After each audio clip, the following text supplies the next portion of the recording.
So we're here at the U of R, Frederick Douglass Leadership House, and I'm with a gentleman who many, I'm sure, know and have followed his work, and it's former NAACP president, Mr. Benjamin Jealous. Thank you, sir, for taking a few minutes of your time here. Thank you, David. Thank you. Mr. Jealous, I've been an activist in this community when it comes to exposing police misconduct and corruption for the last 18 plus years.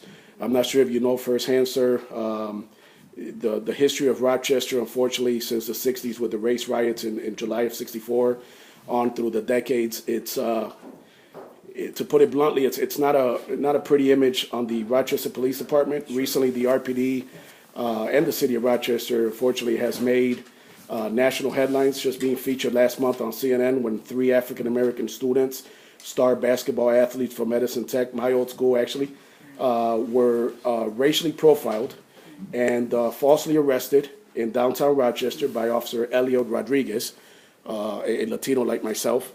And on through during the summer, there was a woman, Brenda Hardaway, pregnant African-American woman, was punched in the side of the head by a white police officer.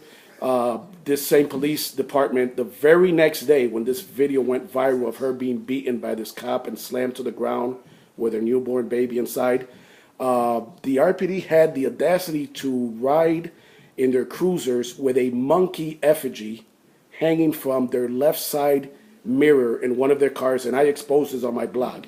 I can send you the links to this, sir. Without making it any kind of misunderstanding, or you misunderstand my question, not so much an attack on you, God forbid, but throughout the years and the decades, my dad, Mario Vara, was an activist here in the 80s, so I'm very well versed on how our police force is when it comes to Latinos and African Americans. I have 2 beautiful boys who are African American themselves. I'm worried about they're getting to that age where they may be harassed or, God forbid, falsely arrested for waiting for a bus. Why is it that over the years, the NAACP seems to have stood by silent, obviously on a local level first and on a national level, with so many cases of corruption and misconduct through the decades? Why is it that there's never been a spotlight put on the city of Rochester on behalf of the NAACP? And if you could maybe just explain for the viewers, how does it work? I mean, you know, we have this great organization, but at the same time, we have African Americans and Latinos literally being abused and their civil rights being violated by an out-of-control police force who has a very, very negative track record. So the way that the NAACP works, we have 1,200 active units across the country. And when you see the national office involved in a local town, it's because the NAACP leaders in that town have asked us to get involved. Typically, they would go to their state NAACP, invite the state in, and then ask the state to invite the national in as well. So when you see me, for instance, whether it's New York City or it's Pittsburgh, Pennsylvania, taking on these same sorts of issues, which have really been a hallmark of my activism in the past 15, 20 years, just like your own. Well, if you see me doing it when I was president of the NAACP, it was because the local people asked us to. We are very much a bottom-up organization, and the national doesn't get involved without that invitation.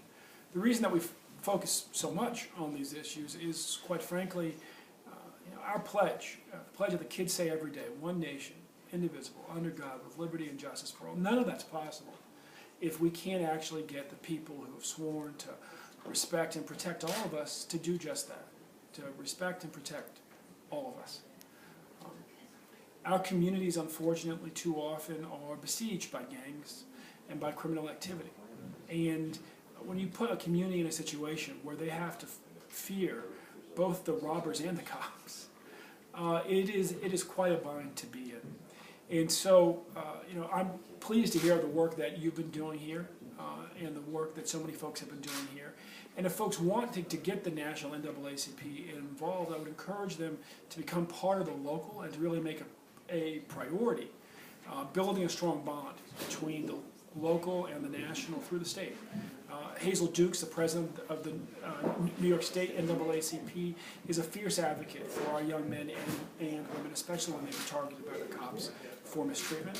Hillary Shelton, who's the head of the Washington office of the NAACP, on behalf of many cities across the country, has gotten DOJ in to file pattern and practice investigations. And based on what you're saying, that's the route I'd be taking if you want on that path right now. I'd be focused on getting DOJ in here, get their special practices unit in here, their special investigations unit in here, to really focus on a pattern and practice investigation.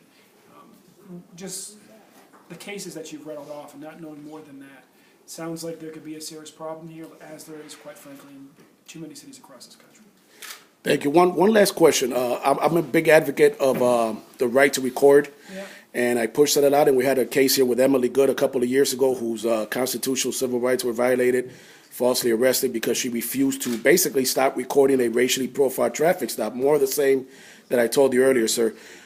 So people could hear it other than from the same guy who's been yelling from the mountaintops. Well, it's a critical issue, and I'm glad that you're on. I wonder if you could recommend something for my followers, the viewers in general, people that follow my blog and my work, coming from the former, like I said, a person of your position and all the great work that you've done, which parallels a lot with, it reminds me of my father. I know you're a several generation activist also, and thank you for the work you've done. But can we hear just an advice for you, like on the right to record and people just being aware of their surroundings and their civil rights? Yeah. So there's a bit of a void out there in many cities because the newspaper staff have gotten smaller. And one of the first things to go in many areas was the court reporters, people who were actually there following up on the issues at the courts, the issues with the police departments.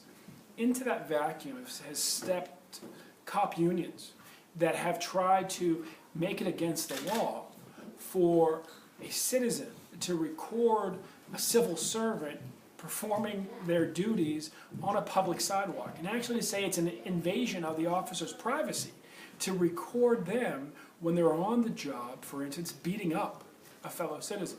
It's outrageous. And it's important that people get involved with the ACLU, who've really been the real have been at the vanguard of this issue across the country, to defend citizens' rights, to record, again, public service. People are being paid with your tax dollars, carrying out their civic duties in public.